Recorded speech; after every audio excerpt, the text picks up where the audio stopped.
Mysura, encroachment of Mysore.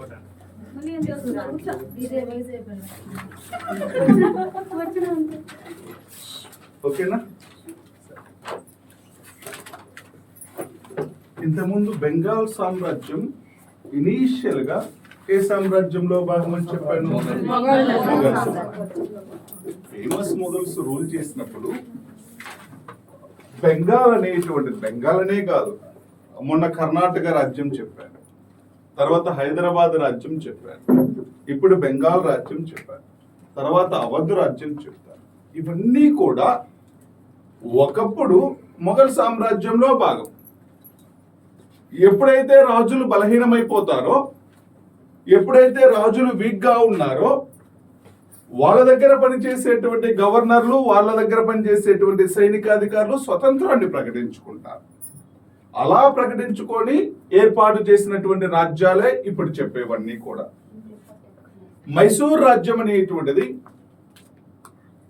Initial గా విజయనగర సామ్రాజ్యంలో భాగం. ఏ రాజ్యంలో భాగం అండి? విజయనగర సామ్రాజ్యం అనేటువంటిది తల్లికోట యుద్ధంతో తమ యొక్క ప్రయారిటీ అనేటువంటిది కోల్పోతుంది. విజయనగర సామ్రాజ్యం ఎప్పుడు స్టార్ట్ చేశారు? 1336. ఎన్ని రాజ్యవంశాలు పరిపాలించాయని చెప్పాను?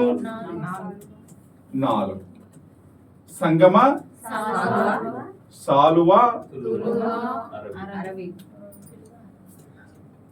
తులువ, ఆరబిటి. సంగమ, సాలువ, తులువ, ఆరబిటి. యాక్చువల్గా ఎక్కువ మంది చరిత్రకారుల ప్రకారం ఈ తులువ అనేటువంటి వాళ్ళు, తులు అనేటువంటి వాళ్ళు కర్ణాటక రాష్ట్రానికి చెందినటువంటి వాళ్ళు. ఈ సంగమ, సాలువ, ఆరబిటి వీళ్ళు తెలుగువారు. సంగమ, సాలువ, ఆరబిటి. ఆరబిటి అనేటువంటి వాళ్ళు రాయలసీమ ప్రాంతం వాళ్ళు, చంద్రగిరి పరిసర ప్రాంతాల వాళ్ళు, పెనుకొండ, చంద్రగిరి, అనంతపురం ఈ ప్రాంతాల వాళ్ళు. అంటే విజయనగర సామ్రాజ్యాన్ని పరిపాలించినటువంటి రాజవంశాలు 4. ఈ 4 రాజవంశాలలో ఎక్కువ మంది చరిత్రకారుల ప్రకారం, నేను చెప్పేది అందరూ చరిత్రకారుల ప్రకారం కాదు, కాంట్రవర్సీలు ఉంటాయి, మళ్ళీ దీంట్లో వివాదాలు ఉంటాయి. ఒక్కొక్కరు కర్ణాటక వాళ్ళు ఏమని చెప్పుకుంటారు?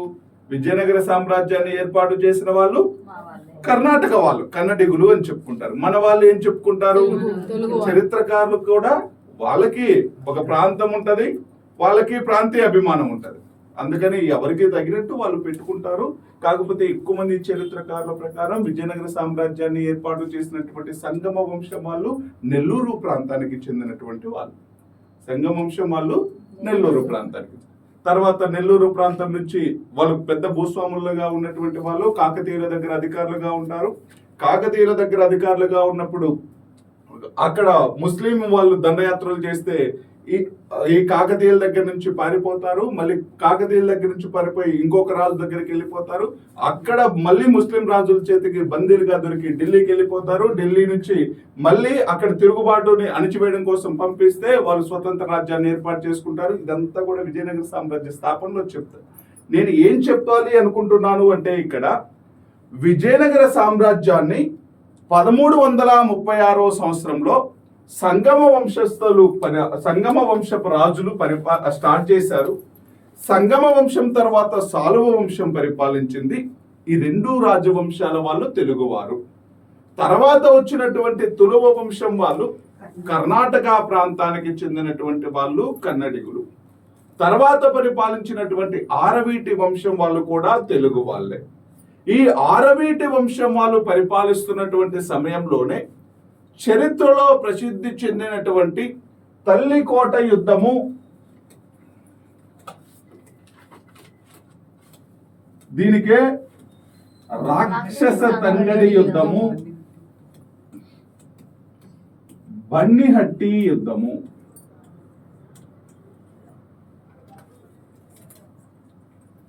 తల్లికోట యుద్ధము, రాక్షస తంగడి యుద్ధము, బన్నిహట్టి యుద్ధము అని పేరు.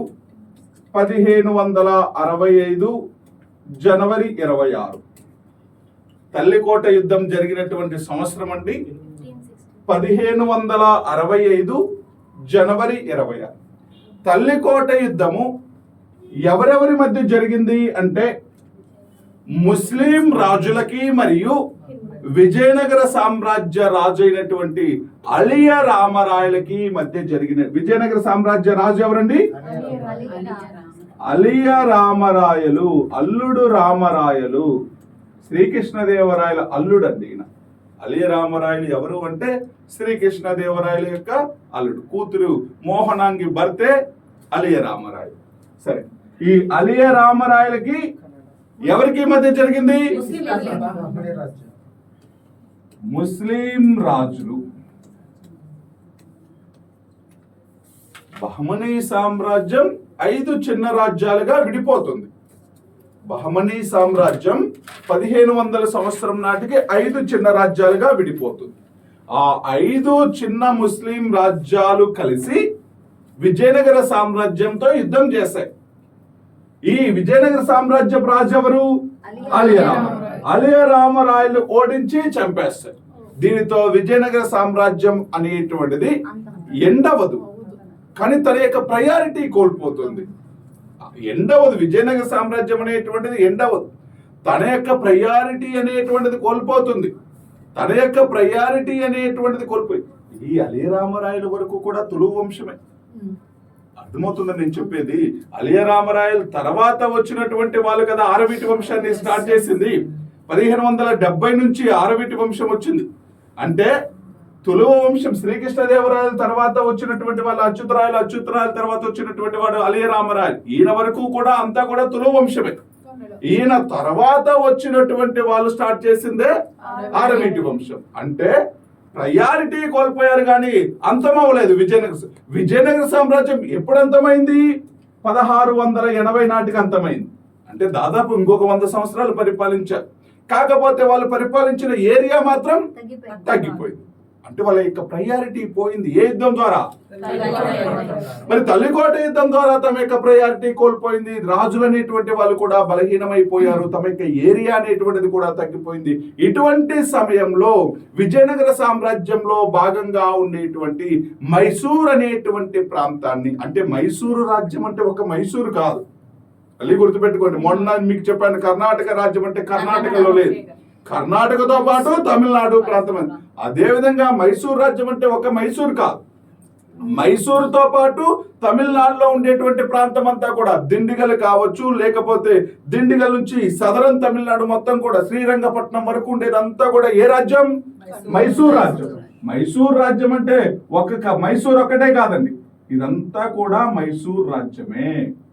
మరి ఈ మైసూరు రాజ్యం అంటే మైసూర్ అనేటువంటి ప్రాంతాన్ని, ఈ మైసూర్ అనేటువంటి ఈ కొంచెము ప్రాంతాన్ని స్వతంత్ర రాజ్యంగా ఏర్పాటు చేశారు.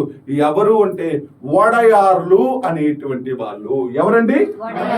వడయార్లు. మీరు ఇప్పుడు కూడా దసరా ఉత్సవాలు ఎప్పుడైనా పేరు వింటే మైసూరులో దసరా ఉత్సవాలు జరుగుతాయి. మైసూరులో దసరా ఉత్సవాలు జరిగినప్పుడు మైసూరు రాజు వడయార్లు అనేటువంటి వారు బయటకు వస్తాడు ఉత్సవాలు చేయడం కోసం. ఆ వడయార్లు వీళ్ళేనండి. మళ్ళీ చెప్తాను చూడండి. విజయనగర సామ్రాజ్యం ఏ సంవత్సరం ప్రారంభించారు? 1336. ఎవరు ప్రారంభించారు? సంగమ వంశపు రాజు హరిహర్రాయలు, బుక్కరాయలు అనేటువంటి వాళ్ళు పరిపాలించారు. సంగమ వంశం తర్వాత సాలువ తర్వాత తులువ తర్వాత ఆరవిటి. ఈ 4 వంశాలలో కన్నడిగులు ఎవరు? తులువ వంశపు రాజులు అనేటువంటి వాళ్ళు. మరి రాక్షస తంగడి యుద్ధము, లేకపోతే బన్నిహట్టి యుద్ధము, లేకపోతే తల్లికోట యుద్ధం ఎప్పుడు జరిగింది? 1565 జనవరి 20. ఎవరెవరి మధ్య జరిగింది? అలియ రామరాయలకి ముస్లిం రాజ్యాలకి మధ్య జరిగింది. ఈ యుద్ధంలో అలియ రామరాయలు చనిపోయాడు. విజయనగర సామ్రాజ్యం తన యొక్క వైభవాన్ని కోల్పోయింది, తన యొక్క ఏరియాను నష్టపోయింది ఈ యుద్ధం ద్వారా. మరి ఈ యుద్ధం ద్వారా రాజులు బలహీనమైపోవడంతో చాలా రాజ్యాలు అంటే చాలా ప్రాంతాలు స్వతంత్రాన్ని ప్రకటించుకున్నాయి. అలా స్వతంత్రాన్ని ప్రకటించుకున్నటువంటి వాళ్ళే వడయారులు. అలా స్వతంత్రాన్ని ప్రకటించుకుని మైసూర్ రాజ్యాన్ని ఏర్పాటు చేసినటువంటి వాళ్ళే వడయార్లు అనేటువంటి వాళ్ళు. ఓకేనా? అలా స్వతంత్రాన్ని ఏర్పాటు చేసుకున్నటువంటి వాళ్ళు వడయార్లు. వాళ్ళ స్వతంత్రాన్ని ప్రకటించుకున్నది 1610వ సంవత్సరంలో. 1610వ సంవత్సరం. అప్పటి నుంచి స్వతంత్రంగా ఏ వంశం వాళ్ళు పరిపాలిస్తున్నారు? మైసూర్ రాజ్యం అండి. మైసూర్ రాజ్యాన్ని ఎవరు ఏర్పాటు చేశారు? వడయార్. 1610 నాటికి ఏర్పాటు చేశారు. ఇంకా వడయార్లు అనేటువంటి వాళ్ళు మైసూర్ రాజ్యాన్ని పరిపాలిస్తున్న సమయంలో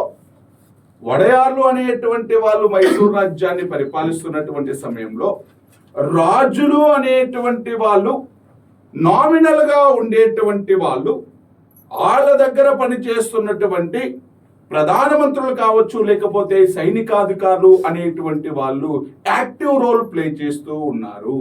మరి ఈ వడయార్లు అనేటువంటి వాళ్ళలో చిక్క కృష్ణరాజ వడయార్ అనేటువంటి వ్యక్తి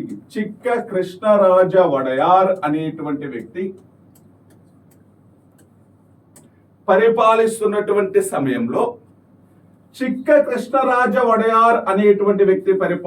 సమయంలో పరిపాలన మొత్తం కూడా ఎవరి కంట్రోల్లో ఉండేది అంటే ఈయన యొక్క ప్రధానమంత్రి అయినటువంటి నంజరాజు. ప్రధానమంత్రి పేరేంటండి? నంజరాజు. మళ్ళీ చెప్తాను చూడండి. వడయార్లు అనేటువంటి వాళ్ళు మైసూర్ రాజ్యాన్ని ఏర్పాటు చేశారు 1630వ సంవత్సరం. మైసూర్ స్వతంత్ర రాజ్యంగా ఎప్పుడైంది? 1600. అంటే విజయనగర రాజ్యం అంతమైపోలే. విజయనగర రాజ్యం ఎప్పుడు అంతమైపోయింది? 1680 వరకు ఉంది. కానీ విజయనగర సామ్రాజ్యం ప్రయారిటీ కోల్పోయినప్పుడు స్వతంత్రాన్ని ప్రకటించుకున్నారు వడయార్. స్వతంత్రాన్ని ప్రకటించుకొని మైసూర్ రాజ్యాన్ని ఏర్పాటు చేశారు. మరి ఆ మైసూర్ రాజ్యాన్ని ఏర్పాటు చేసిన తర్వాత చిక్క కృష్ణరాజ వడయార్ అనేటువంటి వ్యక్తి రాజుగా ఉన్న సమయంలో ఎవరు ప్రయారిటీ అంటే మెయిన్ రోల్ అడ్మినిస్ట్రేషన్ లో ఎవరు ప్లే చేస్తున్నారు? నంజరాజు. ఎవరు నంజరాజు? ప్రధానమంత్రి. ఈ నంజరాజు అనేటువంటి వ్యక్తి ప్రధానమంత్రిగా ఉన్న సమయంలో ఇతని దగ్గర సైనిక అధికారిగా ఉన్నటువంటి ఫౌజ్దార్ అని పిలుస్తారండి. ఎవరండి? ఫౌజ్దార్ అంటే సైనిక అధికారే గాని, అంటే దాంట్లో క్యాడర్లు ఉంటాయి చూడండి. అలా ఒక ప్రాంతానికి ఫౌజ్దార్, ఒక చిన్న ఏరియాకి మొత్తము ప్రధాన సైన్యాధికారి కాదు. దిండిగల్ అనేటువంటి ప్రాంతానికి ఫౌజ్దార్ ఎవరు అంటే హైదర్ అలీ. దిండిగల్ అనేటువంటి ప్రాంతానికి ఫౌజ్దార్ ఎవరండి? హైదర్ అలీ. మైసూర్ రాజ్యము అనగానే మనకు గుర్తు రావాల్సింది హైదర్ అలీ, టిప్పు సుల్తాన్. వాళ్ళిద్దరి గురించే ఇక్కడ నేర్చుకుంటాం. హైదర్ అలీ, టిప్పు సుల్తాన్. నేను రాజుల గురించి నేర్చుకోము, ఇక్కడ ప్రధానమంత్రుల గురించి నేర్చుకోం. ఎవరి గురించి నేర్చుకుంటాం? హైదర్ అలీ, టిప్పు సుల్తాన్. హైదర్ అలీ ఎవడో చెప్తున్నాను. ఎవరు హైదర్ అలీ? దిండిగల్ అనేటువంటి ప్రాంతానికి ఫౌజ్దార్. ఎవరి దగ్గర? వడయార్ల దగ్గర. అంతేనా? మైసూరు రాజులు పరిపాలిస్తున్నప్పుడు మైసూరు రాజ్యంలో భాగమైనటువంటి దిండిగల్ అనేటువంటి ప్రాంతానికి ఫౌజ్దారుగా ఉన్నాడు. ఎవరు? హైదర్ అలీ అనేటువంటి వ్యక్తి. ఈ హైదర్ అలీ అనేటువంటి వ్యక్తి ఇల్లిటరేట్, ఏమీ చదువుకోలేదు. ఒక సాధారణ సిపాయి లాగా, అంటే ఒక సోల్జర్ లాగా ఆయన యొక్క సైన్యంలో, అంటే వడయార్ల యొక్క సైన్యంలో జాయిన్ అయ్యి, ఒక సిపాయి లాగా జాయిన్ అయ్యి తన యొక్క కెపాసిటీని ప్రూవ్ చేసుకుంటూ, తన యొక్క సమర్థతను ప్రూవ్ చేసుకుంటూ ఒక్కొక్క స్టెప్ ఎక్కి దిండిగల్ అనేటువంటి ప్రాంతానికి ఫౌజ్దార్ లాగా మారాడు. ఎవరు? ఇనీషియల్ గా అతను ఒక సాధారణమైనటువంటి ఒక సిపాయి. తర్వాత కాలంలో తన యొక్క కెపాసిటీని ప్రూవ్ చేసుకుంటూ దిండిగల్ అనేటువంటి ప్రాంతానికి ఫౌజ్దారు లాగా మారిపోయాడు. దిండిగల్ ప్రాంతానికి సైన్యాధికారి లాగా మారాడు హైదర్ అలీ అనేటువంటి వ్యక్తి. ఈ హైదర్ అలీ అనేటువంటి వ్యక్తి ఫ్రెంచ్ వాళ్ళతో మంచి రిలేషన్స్ కలిగి ఉన్నాడు. ఎవరితోటండి? ఫ్రెంచ్ వాళ్ళు. మైసూరు రాజులు అనగానే ఎవరితో ఫ్రెండ్షిప్ చేశారు? ఫ్రెంచ్ వాళ్ళు. హైదర్ అలీ, టిప్పు సుల్తాన్ ఎవరితో ఫ్రెండ్షిప్ చేశారు? ఫ్రెంచ్ వాళ్ళు. మరి ఫ్రెంచ్ వాళ్ళతో ఫ్రెండ్షిప్ చేస్తే ఎవరికి ఎనిమిస్ అవుతారు? ఓకేనా? అందుకే బ్రిటిష్ వాళ్ళకి ఈ మైసూర్ నవాబులకి మధ్య యుద్ధాలు అనేటువంటివి జరిగాయి. మళ్ళీ చూడండి, హైదర్ అలీ ఎవరితో ఫ్రెండ్షిప్ చేశాడు? ఫ్రెంచ్ వాళ్ళతో ఫ్రెండ్షిప్ చేసి దిండిగల్ వద్ద ఒక ఆర్సెనల్ ఫ్యాక్టరీ, అంటే ఏమని చెప్పాను? తుపాకుల కర్మాగారం, ఫిరంగుల కర్మాగారం. అంటే గన్ పౌడర్లు తయారు చేయడం, లేకపోతే వెపన్స్, ఇటువంటి ఫిరంగులు తయారు చేయడం, ఆయుధాలు తయారు చేయడం, ఇటువంటి ఫ్యాక్టరీని ఏర్పాటు చేశాడు. ఎవరు? హైదర్ అలీ. ఎందుకని? అప్పటి వరకు భారతదేశంలో ఉన్నటువంటి చక్రవర్తులందరూ కూడా బ్రిటిషర్స్ అనేటువంటి వాళ్ళ వల్ల మనకు ఎప్పటికైనా ప్రమాదమే అని గుర్తించినటువంటి వాళ్ళు ఎవరు అంటే హైదర్ అలీ, టిప్పు సుల్తాన్. వాళ్ళిద్దరు మాత్రమే ఇనీషియల్ గా బ్రిటిషర్స్ వల్ల ఎప్పటికైనా ప్రమాదమే అని గుర్తించి వాళ్లకు అపోనెంట్స్ అయినటువంటి ఫ్రెంచ్ వాళ్ళతో ఫ్రెండ్షిప్ చేసి తమ యొక్క సైన్యాన్ని, తమ యొక్క బలాన్ని పెంచుకోవడానికి ప్రయత్నం చేశారు. ఎవరు? హైదర్ అలీ, టిప్పు సుల్తాన్. అలా తమ యొక్క బలాన్ని పెంచుకోవడం కోసం దిండిగల్ వద్ద ఒక ఫిరంగుల కర్మాగారాన్ని, తుపాకుల కర్మాగారాన్ని ఏర్పాటు చేశాడు. ఎవరు? హైదర్ అలీ. ఎగ్జామ్ ఇక్కడ 2 పాయింట్లు గుర్తు పెట్టుకోండి. మైసూరు రాజ్యంలో దిండిగల్ అనేటువంటి ప్రాంతానికి ఫౌజుదారుగా ఉన్నటువంటి వ్యక్తి ఎవరు? హైదర్ అలీ. లేకపోతే హైదర్ అలీ మైసూరు నవాబు లేకపోతే మైసూరు రాజవకు ముందు ఏ ప్రాంతానికి ఫౌజుదారుగా ఉన్నాడు? దిండిగల్. ప్రస్తుతం తమిళనాడు అండి. దిండిగల్ అనేటువంటి ప్రాంతానికి ఫౌజుదారుగా ఉన్నాడు. ఎవరు? హైదర్ అలీ. హైదర్ అలీ ఏ ప్రాంతం వద్ద తుపాకుల కర్మాగారాన్ని ఏర్పాటు చేశాడు? ఆ పేరు గుర్తు పెట్టుకోండి. దిండిగల్ అనేటువంటి పేరు గుర్తు పెట్టుకోండి. హైదర్ అలీ అనగానే ఏ పేరు గుర్తు రావాలి? దిండిగల్. ఆయన ఇనీషియల్ గా సాధారణ సిపాయి, అక్కడి నుంచి ఒక్కొక్క స్టెప్ ఎక్కుతూ దిండిగల్ అనేటువంటి ప్రాంతానికి ఫౌజుదారుగా మారడం జరిగింది.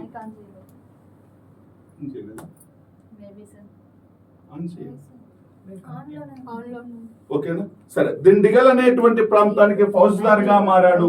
ఫౌజుదారుగా మారిన తర్వాత ఇప్పుడు రాజ్యంలో రాజుగా ఎవడున్నాడు? రాజు ఎవరు? చిక్క కృష్ణరాజా వడయార్. చిక్క కృష్ణరాజా వడయార్. ప్రధానమంత్రి ఎవరు? నంజరాజు. అంటే అధికారం మొత్తం కూడా ఎవరి చేతుల్లో ఉంది? నంజరాజు. ఇక్కడ 2 పదాలు గుర్తు పెట్టుకోండి. డిఫాక్టో, డిజ్యూర్. ఏ పదాలు గుర్తు పెట్టుకుంటారు? డిఫాక్టో, డిజ్యూర్. డిఫాక్టో, డిజ్యూర్. డిఫాక్టో అథారిటీ అంటే వాస్తవ అధికారాలు ఎవరి చేతుల్లో ఉంటున్నాయి? డిఫాక్టో అథారిటీ ఎవరు? నంజరాజు. డిజ్యూర్ అంటే నామమాత్రం, నామినల్ గా పవర్స్ ఉన్నాయి. ఎవరి చేతుల్లో? ఇక్కడ డిఫాక్టో అథారిటీ ఎవరు? నంజరాజు. డిజ్యూర్ అథారిటీ ఎవరు? రాజు. ఓకేనా? ఇటువంటి సమయంలో హైదర్ అలీ అనేటువంటి వ్యక్తి నంజరాజును తొలగించి వేసి, నంజరాజును ఓడించి, రాజును బందీగా చేసి మైసూర్ రాజ్యాన్ని ఆక్రమించుకున్నాడు. మళ్ళీ చెప్తాను చూడండి. హైదర్ అలీ డిఫాక్టో అథారిటీ అయినటువంటి నంజరాజుని ఓడించి వేసి, నంజరాజును తొలగించి వేసి, రాజు చిక్క కృష్ణరాజ వడయార్ను బందీగా చేసి రాజ్యాన్ని ఆక్రమించుకోవడం జరిగింది. అలా మైసూరు రాజ్యానికి రాజయ్యాడు హైదర్ అలీ.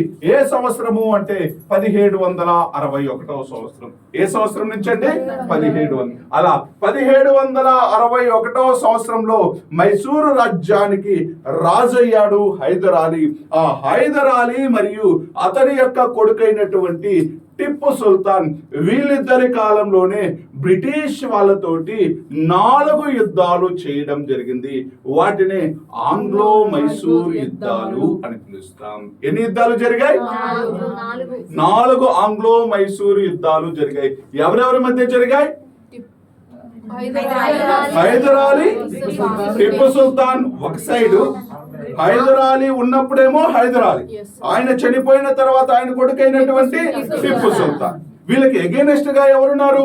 బ్రిటిష్ వాళ్ళు. ఎగ్జామ్ లో క్వశ్చన్స్ ఎలా అడుగుతారు అంటే, ఇక్కడ ఈ యుద్ధాలు జరిగినప్పుడు ఆంగ్లో మైసూర్ యుద్ధాలు కానీ, లేకపోతే బెంగాల్ రాజ్యం కోసం చేసిన యుద్ధాలు కానీ, ఆంగ్లో మరాఠా యుద్ధాలు కానీ, ఇటువంటి యుద్ధాల దగ్గర క్వశ్చన్స్ ఎక్కడొస్తాయి, ఎలా వస్తాయంటే, రెండో ఆంగ్లో మైసూర్ యుద్ధంలో పార్టిసిపేట్ చేసినటువంటి బ్రిటిష్ గవర్నర్ ఎవరు? రెండో ఆంగ్లో మైసూర్ యుద్ధం ఏ సంధి ద్వారా ముగిసింది? మూడో ఆంగ్లో మైసూర్ యుద్ధంలో పార్టిసిపేట్ చేసినటువంటి బ్రిటిష్ గవర్నర్ ఎవరు? అంటే మీకు ఏం తెలియాలి? ఏ యుద్ధంలో ఎవరెవరు పార్టిసిపేట్ చేశారు, ఈ యుద్ధాలలో ఎవరెవరు పార్టిసిపేట్. ఇయర్ల కంటే కూడా అవి ఇంపార్టెంట్. మీరేమి ఇయర్లు పెద్దగా బైహార్ట్ చేయాల్సిన అవసరం లేదు. మొదటి యుద్ధం ఎవరెవరి మధ్య జరిగింది, ఎందుకు జరిగింది, దాని తర్వాత వచ్చినటువంటి మార్పులు ఏంటి.